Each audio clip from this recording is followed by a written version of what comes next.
ইরানের পাল্টা হামলায় আরব আমিরাতে সালেহ আহমেদ নামের এক বাংলাদেশি নিহত হয়েছেন। তার বাড়ি মৌলভীবাজারে আছেন আমাদের সহকর্মী ফরহাদ হোসেন। চলে যাচ্ছি সরাসরি ফরহাদের কাছে। ফরহাদ, নিহতের বাড়িতে গেছেন, সেখানে পরিবেশ নিশ্চয়ই ভারী, কিন্তু এই ঘটনা আসলে কিভাবে ঘটলো, কি জানতে পারলেন? ফারদিন ঠিকই বলেছেন।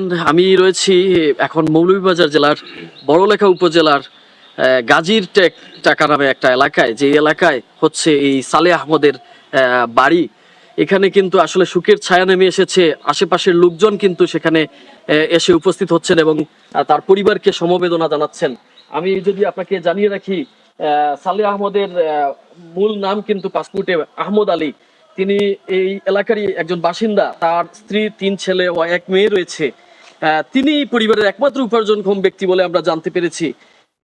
আসলে এই ঘটনাটি মূলত হচ্ছে গত শনিবার সন্ধ্যায় ইফতারের পর তিনি নিয়মিত কাজে বের হয়েছিলেন, পানি সরবরাহের কাজ করেন তিনি।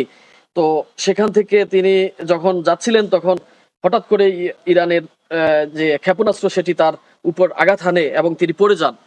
পড়ে যাওয়ার পর সেখান থেকে তাকে উদ্ধার করে যখন হাসপাতালে নেওয়া হয়েছিল, সেই হাসপাতালের কর্তৃপক্ষ তাকে মৃত ঘোষণা করেছিলেন।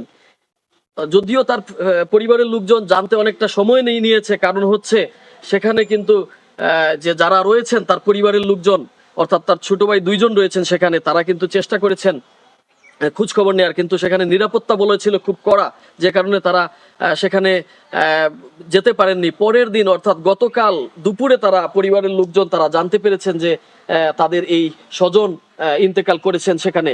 তো এই ছিল মৌলভীবাজার থেকে আমার কাছে সর্বশেষ। ফারদিন, অসংখ্য ধন্যবাদ ফরহাদ।